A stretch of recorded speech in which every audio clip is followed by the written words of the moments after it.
திமுக அரசின் தவறுகளை கேள்வி கேட்பவர்களை வழக்கு தொடருவோம் என்ற பூச்சாண்டி காட்டி மிரட்டும் அதே காலாவதியான துணியில் செந்தில் பாலாஜி பேசியிருப்பதாக அண்ணாமலை கூறியுள்ளார். இது தொடர்பாக தமிழக பாஜக தலைவர் அண்ணாமலை வெளியிட்டுள்ள அறிக்கையில், சிறையில் இருந்து வெளிவந்து அமைச்சர் பொறுப்பேற்ற நாள் முதல் இரவு பகல் என கால நேரம் பாராமல் தமிழக முதலமைச்சர் மற்றும் துணை முதலமைச்சருக்கு சங்ககால பாடல் வரிகளை பாடி சமூக வலைத்தளங்களில் புகழ் பாடி கொண்டிருந்த ஜாமீன் அமைச்சர் செந்தில் பாலாஜிக்கு தற்போதுதான் தனது துறைகள் குறித்த ஞாபகம் வந்திருக்கிறது. திமுக அரசின் தவறுகளை கேள்வி கேட்பவர்களை வழக்கு தொடருவோம் என்ற பூச்சாண்டி காட்டி மிரட்டும் அதே காலாவதியான துணியில் தமிழக மின்சார வாரியம் அதானி நிறுவனத்திற்கு செலுத்திய தொகை குறித்த கேள்விக்கு பதிலளித்திருக்கிறார் அமைச்சர் செந்தில் பாலாஜி. ஒரு வகையில் அதானி நிறுவனத்திற்கு எந்த கட்டணமும் செலுத்தவில்லை என்று முழு பூசணிக்காயை சோற்றில் மறைக்க முற்படாமல் கடந்த 2016ஆம் ஆண்டிலிருந்து தமிழக மின்சார வாரியத்துடனான வழக்கு காரணமாக அதானி நிறுவனத்திற்கு வழங்கப்படாமல் இருந்த கட்டணத்தை திமுக ஆட்சியில் வழங்கியுள்ளதை ஒப்புக்கொண்ட ஜாமீன் அமைச்சரை பாராட்டியே தீர வேண்டும்.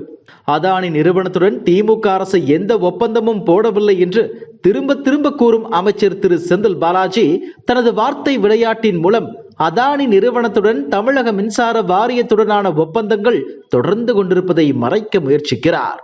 ஆனால் அவரது முயற்சிகள் பலிக்கவில்லை. மேல்முறையீட்டு ஆணையத்தின் உத்தரவின்படியே 568 கோடி ரூபாய் கட்டணம் செலுத்தியதாக கூறும் ஜாமீன் அமைச்சர் கடந்த 2019ஆம் ஆண்டு மேல்முறையீட்டு ஆணையத்தின் இதே உத்தரவை தமிழக மின்சார ஒழுங்குமுறை ஆணையம் 2021ஆம் ஆண்டு நிராகரித்ததை மறந்துவிட்டார். அதானி நிறுவனத்தின் நிதிநிலை அறிக்கையில் இந்த பிரச்சனை தொடர்பாக 544 கோடி ரூபாய் ஒருமுறை வருவாயும் 5205 கோடி தாமத கட்டணமும் தமிழக மின்சார வாரியத்திடமிருந்து பெற்றதாக கூறப்பட்டிருப்பதை மறந்துவிட்டாரா அல்லது மறைக்க முயற்சிக்கிறாரா? உண்மையில் அதானி நிறுவனத்திற்கு செலுத்திய மொத்த கட்டணம் என்ன என்பதை ஜாமீன் அமைச்சர் வெளிப்படையாக தெரிவிப்பாரா? அமைச்சர் கூறும் 568 கோடி ரூபாய் என்பதன் கணக்கு விவரங்கள் என்ன?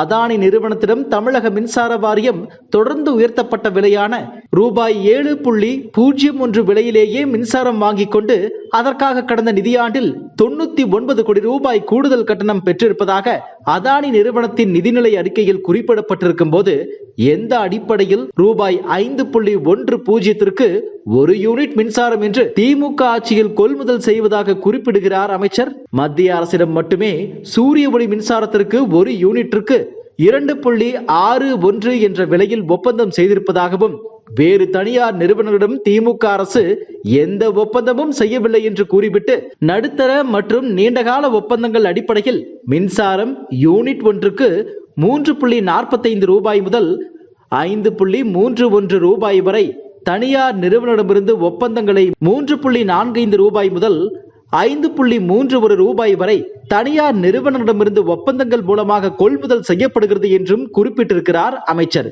இந்த தனியார் நிறுவனங்களில் அதானி நிறுவனம் உள்ளதா இல்லையா? திமுகவின் வரலாறும் ஜாமீன் அமைச்சரின் வரலாறும் உலகறிந்த உண்மை. எனவே திமுக அரசின் ஒவ்வொரு நடவடிக்கையிலும் கேள்வி எழுவது இயல்பு. அரசின் தவறுகளுக்கு மக்களின் வரிப்பணத்தை எடுத்து செலவிடும் போது மக்கள் நலன் சார்ந்த கேள்விகள் எழத்தான் செய்யும். அதற்கு பதிலளிக்க வேண்டியது அரசின் கடமை.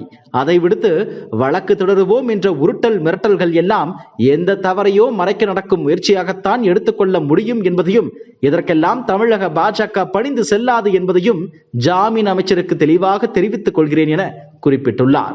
முன்னதாக நேற்று மின்சாரம் மற்றும் மதுவிலக்கு ஆயத்தீர்வைத்துறை அமைச்சர் செந்தில் பாலாஜி அதானி நிறுவனத்துடன் நேரடியாக சூரிய ஒளி மின்சாரம் பெற எந்த ஒப்பந்தமும் போடவும் இல்லை, பிற மாநிலங்களை சேர்ந்த மின்சார வாரியங்களைப் போல தமிழ்நாடு மின் வாரியமும் மத்திய அரசின் solar energy corporation of India நிறுவனத்துடன் மட்டுமே மின்சாரம் கொள்முதல் செய்து வருகிறது என கூறியிருந்தது குறிப்பிடத்தக்கது.